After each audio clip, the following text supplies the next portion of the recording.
하나님의 뜻과 이제 짐승의 표를 구분할 수 있는 능력이 생긴다. 여러분. 한번 잘 교독하십시다.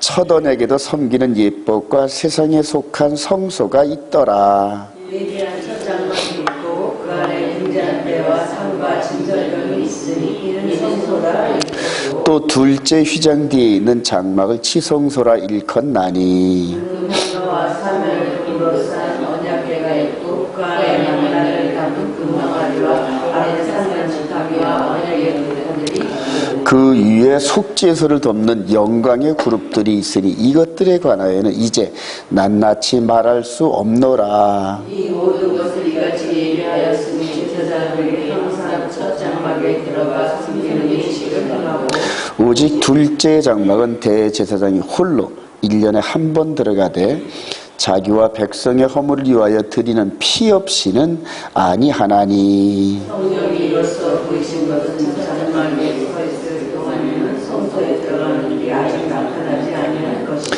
이 장막은 현재까지의 비우니 이에 따라 드리는 예물과 제사는 섬기는 자를 그 양심상 온전하게 할 수 없나니. 이런 것은 먹고 마시는 것과 여러 가지 씻는 것과 함께 육체의 예물을 부르며 계열사까지 남겨두는 것입니다. 그리스도께서는 장래 좋은 일에 대제사장으로 오사 손으로 짓지 아니한 것 곧 이 창조에 속하지 아니한 더 크고 온전한 장막으로 말미암아 용서와 성화를 필요하지 아니하고 오직 자기의 피로 영원한 숙제를 이루사 단번에 성소에 들어가셨느니라.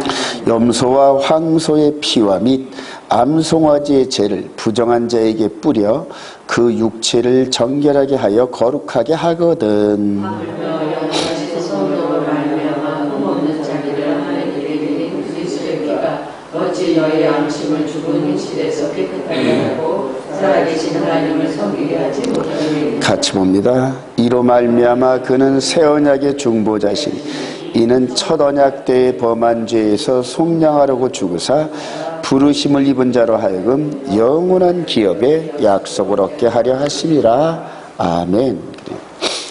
자, 이 부분에서 우리 9절, 10절을 다시 한번 읽고 이 장막은 시작.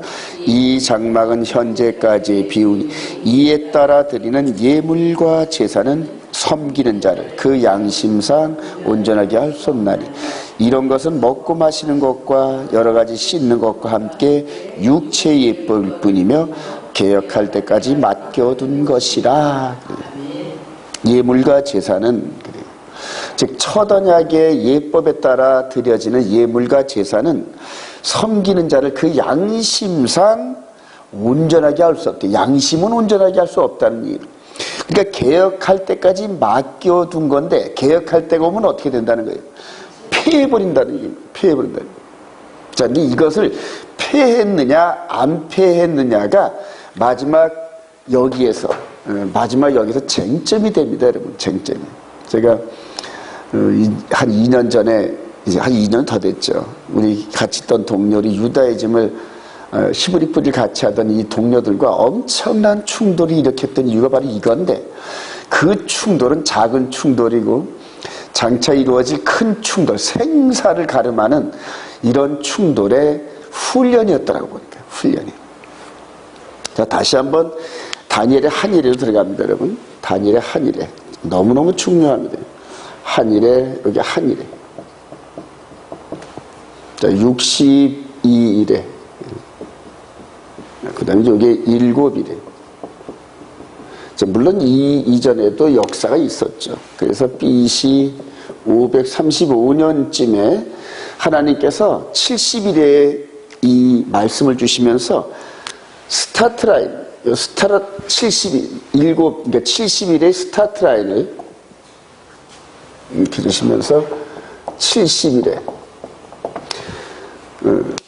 성전을 중건하라는 명령이 떨어지는 그때가 스타트 시대. 그러니까 이스라엘 백성들을 통하여 역사를 시작과 끝으로 딱 잘라놓으셨어요. 딱 잘라. 자, 그래서 성전을 중건하라는 그때부터 시작해가지고 69일에까지 보이는 성전과 그 다음에 예루살렘이 다시 선다.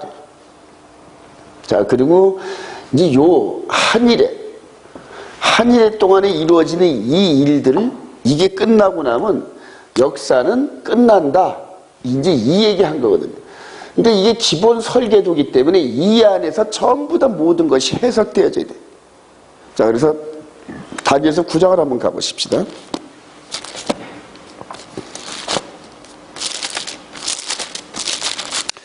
다니엘서 이제 9장 24절부터 27절까지 이렇게 쭉 여러 가지 사건들이 있는데 24절에서는 뭐 허물이 그치고 죄가 끝나며 25절에는 예루살렘을 중거란 날 때 기름 부음이 나타난 자 이런 부분들이 있고 26절 예순두 일의 후에 그래요.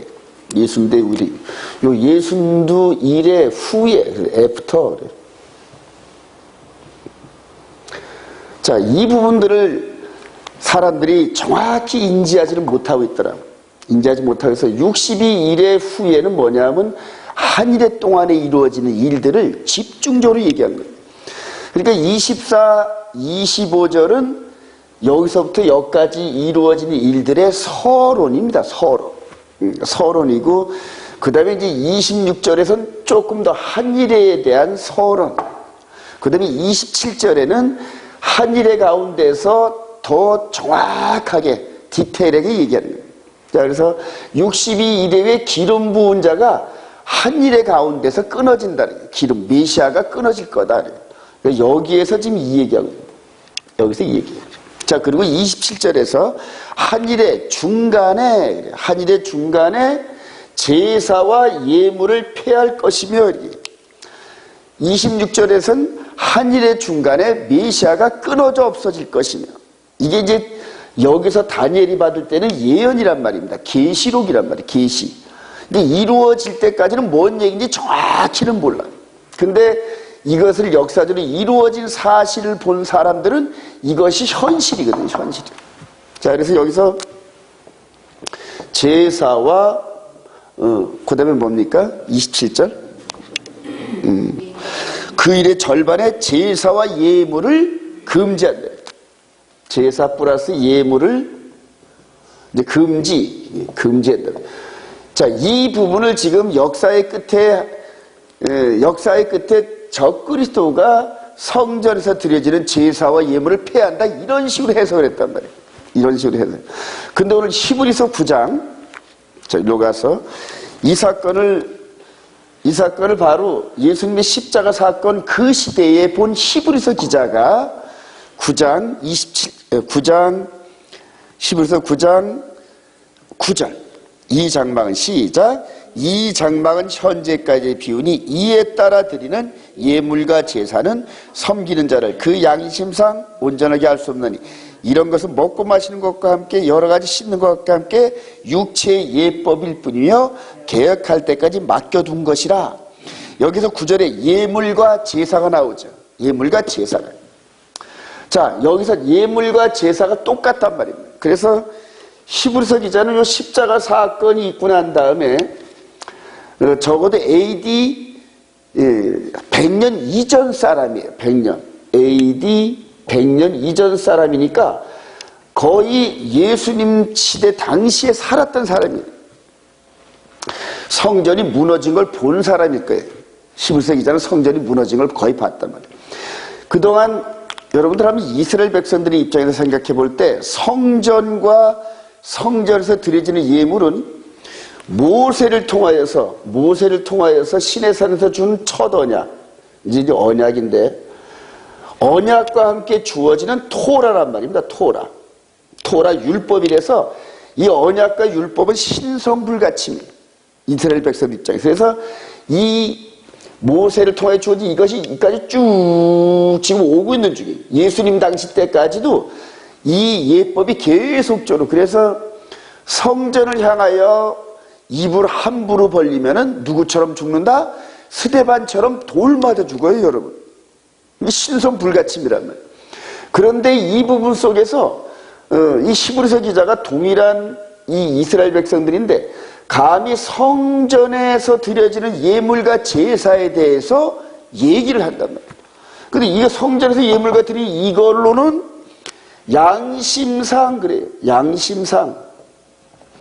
그 양심까지는 온전하게 할 수 없는 그런 부족한 재물이다, 이 얘기거든요. 이 얘기. 그리고 이 한일의 중간에 제사와 예물을 폐하는 십자가 사건이 메시아의 사역이다, 이렇게 결론을 내요.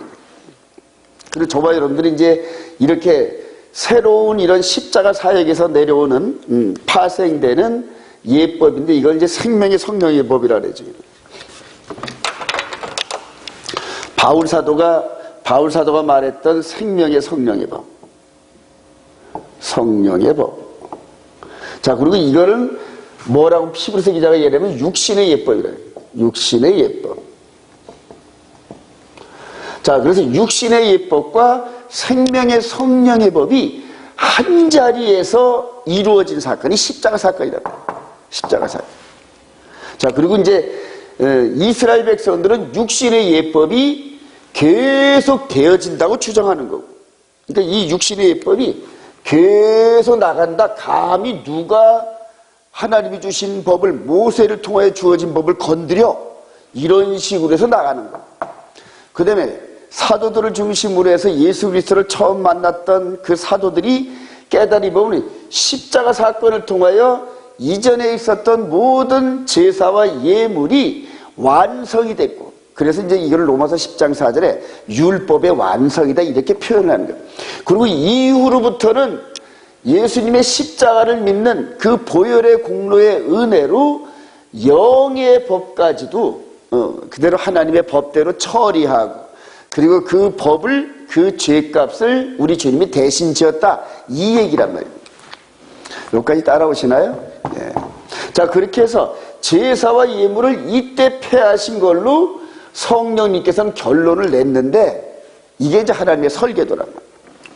근데 이제 이것을 지금 이 세대주의 관점에서 이렇게 해서 한일의 사건을 지금 2000년이 지난 기독교, 여기 62일에 한일에 이렇게 놓고, 이렇게 놓은 다음에 이 한일회를 끝에다 갖다 놓고, 적그리스도가 한일의 중반에 성전의 제물을 폐하고 예물을 폐하고 이런 식으로 해석을 해놨는데, 이렇게 해서 계시록을 다 푼단 말이에요. 그리고 이런 식으로 계시록을 해석하면 답이 나오겠어요, 안 나오겠어요? 불가능합니다. 불가능. 답이 나와도 엉터리란 얘기. 답이 나와도 엉터리란 얘기. 여기까지 따라오시나요? 지금 현재 이렇게 계시록을 해석하는 그 부류가 99%. 이거를 얘기를 했더니 전 세계에서 목사님, 권 목사님이 처음이라는 거죠. 처음이라는 거죠. 모르겠어요. 처음인지 아닌지는 모르겠어요. 이게 성경에 성령님이 인도하시는 방법대로 이렇게 하는 겁니다. 근데 왜 이걸 자꾸만 제가 주장을 하느냐, 강조를 하느냐, 볼까요? 요걸 이제 한번 확대 한번 해봅시다. 이제 한일회를 확대해요. 한일회를 확대합니다. 자, 그러면 십자가를 가운데다 이렇게 두고 성령님께서 내려오셨어요. 성령님께서 오셔서 교회가 형성됐단 말이에요. 이 교회가. 자, 이제는 이 교회 안에 들어와야 구원이 있습니다, 여러분. 우리 주님이 세우신 이 교회 안에 내가 믿음으로 고백하고 예수 그리스도를 나의 구주로 영접하고, 그 다음에 이 생명의 성령의 법에 의해서 우리 마음판에 기록되어진 모세를 통하여 주어진 두 돌판의 언약이 어디로 들어왔다? 우리 마음 안으로 들어오는 이 교회 시대. 그래서 주의 얼굴 뵙기 전에 멀리 뵈던 하늘나라 내 마음속에 이루어지니 날로 날로 가깝도다니. 이 차이가 엄청납니다. 그래서 예수를 영접하지 않고는 마음의 세계로 들어올 수 있는 방법이 없어요. 방법이 없어요. 만약 들어왔다 그러면 현장직사입니다. 현장직사. 영이신 하나님의 영광을 감당을 못해서 죄를 껴안고 이 안에 들어오면 전부 현장직사입니다. 베레스 울사가 벗개를 만졌는데도 현장직사했잖아요. 그만큼 하나님은 거룩하시고, 그래서 하나님이 거룩하니 하나님을 만나려고 하는 너희들도 거룩하라, 이렇게 얘기했는데, 그 거룩은 하나님의 말씀에 비추어가지고 흠이나 티나 주름 잡힌 게 없어요. 아주 퍼펙트해야 된다니, 퍼펙트. 근데 퍼펙트 할 수 있는 방법이 없어요. 딱 하나, 예수님의 보혈로 죄를 고백하고 씻는 방법에는 없습니다, 여러분. 할렐루야. 그래서 우리 주님이 세우신 이 교회의 십자가의 은혜, 십자가의 보혈이 항상 흐른단 말이에요. 항상 흐른다.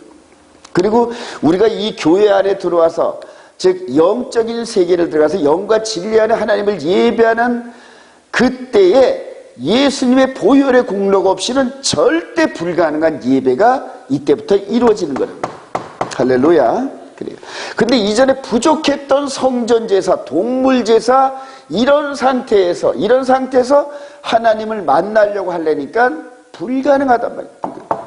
그런데도 지금 현재 이스라엘 백성들은 이런 상태에서 야훼 하나님, 오직 유일신 하나님, 이런 식으로 하나님께 나아가는데 하나님을 만날 수 있는 방법이 없다는 얘기죠. 그래서 이게 육신의 예법과 생명의 성령의 법이 초대교회 때 충돌했던 모습대로 지금 교회 시대가 끝나가서 이렇게 들어가는 요 입구에서 다시 한번 뭐가 일어난다? 충돌이 일어난다. 이때 바울 사도는 예수님을 영접하기 이전에 모세 율법 시스템 안에서 스데반 집사를 돌로 쳐 죽였습니다. 돌로 쳐. 그것도 합법적으로 이거는 하나님이 기뻐하시는 일이야 이렇게 생각하고 돌로 쳐 죽였단 말이에요. 그게. 자, 그런데 예수를 만나고 난 다음에는 자기가 스데반 집사의 입장으로 스데반 집사가 흘렸던 그 피의 복음을 들고 이제 자기가 대신 뛰어가는 이런 역할을 맡은 거예요. 그게 기독교 2000년 동안. 근데 이게 신학적으로 이방인의 충만한 시대, 이방인의 충만한 시대래요. 2000년이지만 영적인 시간으로 볼 때 이틀 주신 거거든요. 자, 그리고 이제 생명의 성령의 법을 가지고 저와 여러분들이 이 시대에 성령님이 이끌림을 받으면서 예루살렘을 향해 자꾸 마음이 꽂혀. 이스라엘이 자꾸 열리고 예루살렘이 자꾸 꽂혀. 지금 이스라엘과 이란이 전쟁을 벌인다 그러는데도 오나체에 보니까 막 미사일이 날아가고 뭐 한다 그러더라고요. 이제 다메섹이 쑥대밭이 될 겁니다. 전쟁 나가서. 그게 이제 이사야 17장 예언인데, 그럼에도 불구하고 전쟁이 터진다는 그 예루살렘 중심으로 우리들의 마음이 자꾸 이끌려간단 말이에요. 이거 왜냐하면 그렇게 전쟁이 벌어진다는 이런 것들은 우리 주님이 오시는 외적인 증거란 말이에요. 외적인 증거. 우리 주님이 오실 날이 가까워오는 42달 이게 출발 지점에서 지금 부릉부릉 탱크가 엔진을 걸듯이 지금 엔진이 걸리는 순간이랍니다. 자, 그러면 왜 가려고 하느냐? 육신의 예법에 갇혀서 아직 예수와를 모르는 이 백성들을 향하여 우리가 빚을 졌단 말입니다. 빚을 졌. 유대 백성들, 이스라엘 백성들이 우리 빚진 자거든요. 근데 빚은 다 갚아야 돼요. 홀이라도 갚지 않으면 거기서 못 나온다고 우리 주님 말씀해요. 여러분, 빚쟁이가 얼마나 무섭고 비참합니까, 여러분? 그래서 우리가 이 초대교회 때 바울 사도로 시작했던 이 유대인들을 통하여 준 이 생명의 피의 복음을 가지고 역사의 끝자락에서 우리가 바톤을 다 이어받았단 말이에요. 이어받고 여기를 갈라 그러니까 뭔 논쟁이 벌어지면 토라 논쟁이 벌어지고, 그 다음에 할례 논쟁이 벌어지고, 그 다음에 짐승제사 논쟁이 벌어진다는 거예요. 이게 아닌 거 여러분 믿으시기 바랍니다. 그래요. 생명의 성령의 법에 의해서 우리는 그리스도의 토라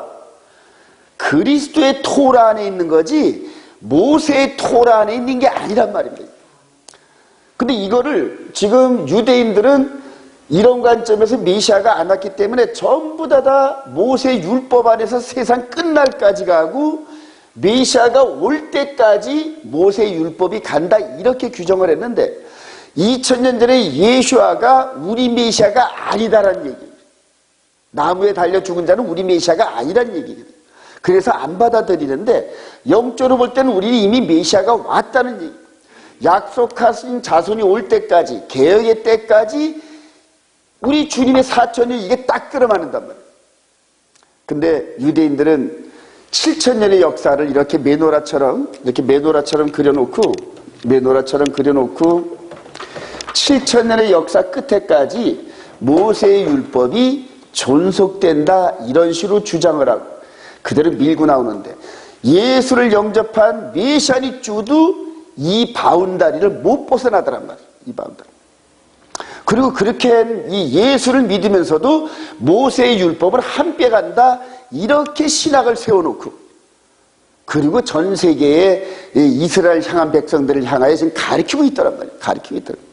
다 그런 건 아니지만은 요 입구 여기에서 지금 유대인들이 자칭 선생된 자들이 전부 이런 관점에, 이런 스펙트럼에서 종말론을 가르치고 있더란 말이에요. 충돌이 될까요, 안 될까요? 당연히 충돌됩니다. 당연히 충돌됩니다. 그런 그 잘못된 메시아닉의 유다이즘을 지금 받아들여가지고 한국교회 히브리 선두주자라는 사람들이 지금 맨 앞에 가면서 막 미꾸라지처럼 막 흙탕물을 일으키고 있어요. 흙탕물. 그래서 많은 사람들이 그걸 맨 처음에 이스라엘 열려가지고 너무 좋아 이런 식으로 갔다가 나중에 거기 빠진 사람은 빠진 대로 죽고, 이거 아닌가벼 그러면서 돌아서는 사람은 돌아서는 대로 진리에 접근하는 길이 막혀버린다. 막혀요. 엄청나게 지금 큰 일이 벌어지고 있어요. 정현우 교수님이 그걸 이렇게 보고 그냥 막 애가 타가지고, 그래서 이거는 일요일 관점에 있는 개신교보다 더 큰 이단이라는 거예요. 그러니까 일요일 관점에 있는 사람은 예수라도 믿지. 그리고 잘못된 그러한 그 예배 시스템만 바꾸면 되는데, 지금 이런 부분들을 동시에 할례도 해야 되고 짐승제사도 드려야 되고 코셔도 지켜야 되고 이런 육신의 예법을 그대로 주장을 한다면 예수를 믿으면서도 그래요. 그래서 신약성경과 이런 부분들을 계속 비틀어가지고 이건 그게 아니고 이건 그게 아니고 이런 식으로 계속 지금 물타기를 하고 있어요. 물타기를. 저와 여러분들이 사명이 큽니다, 여러분. 그렇게 해서 이런 관점에서 생명의 성령의 법 이 부분을 또 책으로도 좀 내야 되고 해야 되는데 굉장히 힘이 들어요. 굉장히 힘이 들어요.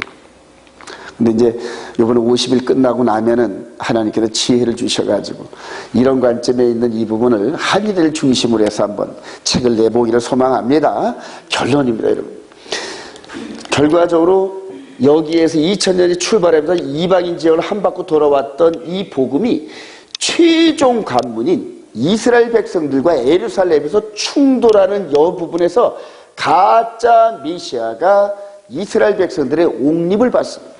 그리고 성전에서 내가 메시아야 이렇게 선언한다는 얘기예요. 그게 바로 데살로니가후서에서 멸망의 아들이 하나님의 성전에 앉아 내가 하나님이야 이렇게 선언하는 거하고 똑같단 말이에요. 하나님이나 메시아나 똑같은 개념이거든요. 그래요. 이렇게 해서 이 엄청난 미혹의 세계에서 그대로 온 세상이 흑암의 권세 아래 있을 때 빛의 자녀된 저와 여러분들이 이 복음의 말씀을 몸에 품고 가서 성령님이 이끄시는 대로 쓰임받는